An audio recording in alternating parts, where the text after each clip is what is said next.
ዲፊኒሽን የበሽታው ምንነት ክሪፕቶስፖሪዲዮሲስ ይህ በሽታ ክሪፕቶስፖሪዲየም በሚባል ፓራሳይት የሚከሰት እና ተቅማጥ የሚያመጣ በሽታ ነው።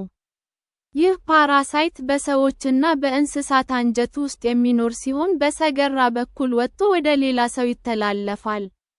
ይህ ፓራሳይት በቅርፊት ነገር ስለሚሸፈን ከሰውነታችንም ከወጣ በኋላ ሳይሞት ለብዙ ጊዜያት መቆየት ይችላል። በተጨማሪም ይህ ቅርፊት መሰል ሽፋን የክሎሪን ኬሚካሎችን መቋቋም ይችላል። ባለፉት 2 አስርት ዓመታት ይህ በሽታ በአሜሪካ ውስጥ በብዛት ከሚከሰቱ ውሃ ወለድ የመጠጥና መዝናኛ ውሃ በሽታዎች ውስጥ ለመካተት ችሏል። ይህ ፓራሳይት በመላው የዓለም ክፍሎች ይገኛል። ሂስትሪ የበሽታው አመጣጥ ታሪክ ይህ ፓራሳይት በሽታ አምጪ መሆኑ የታወቀው በ1976 ዓመተ ነው። በ1987 ዓመተ ምህረት በጆርጂያ ውስጥ ይህ በሽታ 13,000 ሰዎችን በአጭር ጊዜ አጥቅቶ ነበር። ከዚያም በዛው ሀገር በአሜሪካ በዚህ በሽታ 400,000 ሰዎች ተይዘው ነበር። ኤፒዲሚዮሎጂ በሽታው ያለባቸው ሀገሮች ሕፃናት ለዚህ በሽታ ይበልጥ ተጋላጭ ናቸው። በማደግ ላይ ባሉ ሀገሮች ከተቅማጥ በሽታዎች 10 እስከ 15% ያህሉ የሚከሰቱት በዚህ ፓራሳይት ነው። በእነዚህ ሀገራት በጣም የሚጠቁት ሕፃናት ናቸው። እያደጉ ባሉ ሀገራት ያሉ ከ12 እስከ 48% የኤድስ በሽተኞች ይህ በሽታ አለባቸው። ሪስክ ፋክተርስ ለበሽታው ተጋላጭ የሆኑ ሰዎች በበሽታው የተበከለ ሰገራ ጋር በአፈርም ሆነ በሌላ ነገር ንክኪ ሊኖረው የሚችል ሰው ለዚህ በሽታ ይበልጥ ተጋላጭ ነው። ከ10 ዓመት በታች የሆኑ ሕፃናት ሲዋኙ ውሃውን ወደ ሆዳቸው ስለሚያስገቡ ለዚህ በሽታ ይበልጥ ተጋላጭ ናቸው። በተጨማሪም የሚከተሉት ሰዎች ለዚህ በሽታ ይበልጥ ተጋላጭ ናቸው። የሕፃናት እንክብካቤ አገልግሎት የሚሰጡ ሰዎች፣ በበሽታው የተያዙ ሕፃናት ወላጆች፣ እንስሳት ተንከባካቢዎች፣ ንጹህ የመጠጥ ውሃ የማያገኙ ሰዎች፣ በሽታው የተሰራጨበት አካባቢ የሚሄዱ ሰዎች። ኮዘዝ የበሽታው መነሻ ምክንያት ክሪፕቶስፖሪዲየም የሚባለው ፓራሳይት ወደ አንጀታችን ሲገባ በዚህ በሽታ ተያዝን ማለት ነው። አንዳንድ የዚህ ፓራሳይት ዝርያዎች በጣም አደገኛ ናቸው። ይህ ፓራሳይት አንጀታችን ግድግዳ ላይ እየኖረ እየተባዛ ይመጣል። እነዚህ ፓራሳይቶች ከሰገራ ጋር ይወጣሉ። በእነዚህ ፓራሳይቶች የተበከለ ሰገራን ከነካንና ወደ አፋችን ከገባ ወዲያው ፓራሳይቶቹ ወደ አንጀታችን ይገቡና በሽታው ይይዘናል ማለት ነው። በሚከተሉት መንገዶች ይህ በሽታ ይይዘናል። በፓራሳይቱ የተበከለ ውሃ ስንጠጣ።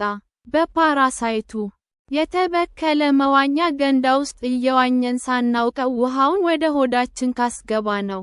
በፓራሳይቱ የተበከለ እና ያልበሰለ ምግብ ስንበላ። በፓራሳይቱ የተበከለ እጃችንን አፋችን ላይ ስናደርግ። በበሽታው ከተያዙ ሕፃናት ወይንም እንስሳት ጋር ቅርብ ግንኙነት ሲኖረን። የኤድስ በሽታ ያለበት ሰው ይህ በሽታ ይበልጥ ይጠነክርበታል። ይህ ፓራሳይት ለክሎሪን ኬሚካሎች እና ሌሎች ማጣሪያዎች የሚበገር ስላልሆነ ይህንን ፓራሳይት ሙሉ በሙሉ ከአካባቢያችን ማስወገድ በጣም ከባድ ነው። ይህ ፓራሳይት በተለያየ አየር ንብረት ለወራት ሳይሞት መቆየት ይችላል።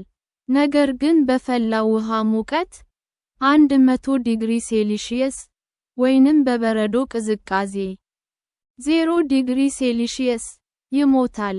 ሲምፕቶምስ የበሽታው ምልክቶች የዚህ በሽታ ዋናው ምልክት ውሃማ ተቅማጥ ነው።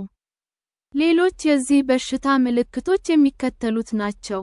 የሆድ ህመም እና ቁርጠት፣ ከሰውነታችን ከልክ በላይ ፈሳሽ መውጣት፣ መባከን፣ ማቅለሽለሽ፣ ማስታወክ፣ ትኩሳት እና ክብደት መቀነስ። በዚህ በሽታ የተያዙ አንዳንድ ሰዎች ምንም ምልክት ላያሳዩ ይችላሉ። ይህ ፓራሳይት አብዛኛውን ጊዜ የሚያጠቃው ትንሹ አንጀታችንን ቢሆንም ሌሎች የምግብ መፍጫ ስርዓት አባላትንም ሊያጠቃ ይችላል። ከዚህ በሽታ ጋር ተያይዘው የሚመጡ ውስብስብ የጤና ችግሮች የሚከተሉት ናቸው። አንጀታችን የተፈጩ ምግቦችን ወደ ደማችን በበቂ ሁኔታ ስለማያስገባ ሰውነታችን የምግብ ንጥረ ነገር እጥረት ያጋጥመዋል። ማላብዞርፕሽን ከፍተኛ የሆነ ከሰውነታችን ፈሳሽ መባከን፣ ማለትም ሰውነታችን ብዙ ፈሳሽ ያስወጣና በውስጡ በቂ ያልሆነ ፈሳሽ ይቀራል ማለት ነው። ከፍተኛ የክብደት መቀነስ፣ ጉበት፣ የሐሞት ከረጢትና ትንሹ አንጀትን የሚያገናኘው ባይል ዳክት የሚባለው ቱቦ በዚህ ፓራሳይት ኢንፌክሽን ምክንያት ኢንፍላሜሽን ሲደርስበት፣ ጉበታችን፣ የሐሞት ከረጢትና ጣፊያችን በዚህ ፓራሳይት ኢንፌክሽን ምክንያት ኢንፍላሜሽን ሲደርስባቸው፣ ይህ በሽታ በራሱ ለሞት የሚያደርስ አይደለም። ነገር ግን የኦርጋን ነቅሎ ተከላ ወይንም የደከመ የበሽታ መከላከያ ያላቸው ሰዎች ይህ በሽታ ሌላ ውስብስብ የጤና ችግሮች ውስጥ ይከታቸዋል። ዳያግኖሲስ አንድ ቴስት፣ የበሽታው ምርመራ።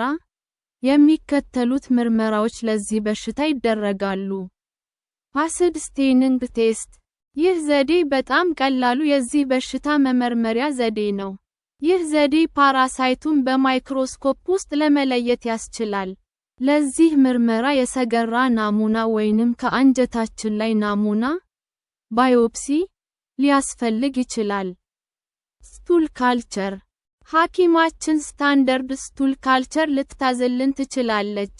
ይህ ምርመራ የዚህን በሽታ ፓራሳይት የሚለይ ምርመራ ሳይሆን ሌሎች ፓራሳይቶችን የሚለይ የምርመራ ዘዴ ነው። ስለዚህ በዚህ ምርመራ ሌሎች ፓራሳይቶች እንደሌሉብን ካወቅን እያመመን ያለው በሽታ ምናልባትም ይህ በሽታ ሊሆን ይችላል ማለት ነው። በዚህ በሽታ መያዛችንን ካረጋገጥን በኋላ ይህ በሽታ ሌሎች ውስብስብ የጤና ችግሮች አለማስከተሉን ለማረጋገጥ ተጨማሪ ምርመራዎችን እናደርጋለን። ለምሳሌ የጉበት እና የሐሞት ከረጢትን ጤናማነት መመርመር ይህ በሽታ ምን ያህል እንደተሰራጨ ይነግሩናል። የኤድስ በሽታ እና ይህ በሽታ ካለብን በደማችን ውስጥ የሚገኙትን የነጭ ደም ሴሎች፣ በሽታ ተከላካይ ሴሎች፣ አባል የሆኑትን ቲ-ሴል የሚባሉት ቁጥራቸውን እንለካለን። ይህም ልኬት ይህ በሽታ ለምን ያህል ጊዜ ሰውነታችን ውስጥ እንደቆየ ይጠቁመናል።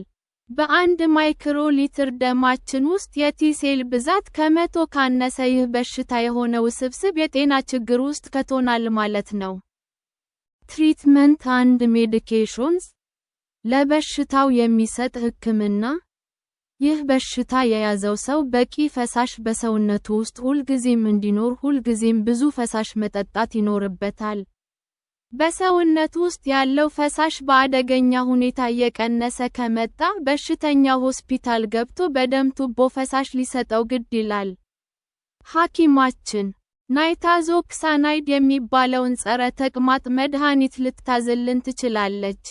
ነገር ግን ይህ መድኃኒት ውጤታማ የሚሆነው የበሽታ መከላከያ ስርዓታቸው ጤናማ የሆኑ ሰዎች ላይ ነው። የደከመ የበሽታ መከላከያ ስርዓት ያላቸው ሰዎች፣ ለምሳሌ የኤችአይቪ በሽታ ያለባቸው ሰዎች፣ የበሽታ መከላከያ ስርዓታቸውን የሚያጠነክሩ መድኃኒቶች ይሰጧቸዋል። ፕሬቬንሽን፣ በሽታው እንዳይዘን መከላከያ ዘዴ። ይህን በሽታ ለመከላከል በቂ የንጽህና ጥበቃና እጅ መታጠብ ልምምዶች ያስፈልጋሉ። ሊበከሉ የሚችሉ ውሃዎችን፣ የዋና ገንዳ፣ ምንጭ፣ ወንዝና ሐይቅ አለመጠጣት። ይህ በሽታ አንድ አካባቢ ላይ ሲከሰትና በዚያ አካባቢ ወረርሽኝ ሲያስከትል የጤና ባለሙያዎች ለማህበረሰቡ የሚከተሉትን ምክሮች ይመክራሉ። የመጠጥ ውሃን አፍልቶ መጠጣት፣ የበሰሉ ምግቦችን ብቻ መመገብ፣ ፓስቸራይዝድ ያልሆኑ ወተትና ጁስ አለመጠጣት። ሪቨርስ ኦዝሞሲስ ዘዴን ተጠቅመው ውሃን የሚያጣሩ ማጣሪያዎች ወይንም አብሶሉት 1 ማይክሮን የሚል ምልክት ያለባቸው ማጣሪያዎች ወይንም ቴስተድ አንድ ሰርቲፋይድ ባይ ኤንኤስኤፍ ስታንዳርድ 53 ፎር ሲስት ሪሙቫል ሪዳክሽን የሚል ምልክት ያለባቸው ማጣሪያዎች ይህንን ፓራሳይት ማጣራት ይችላሉ።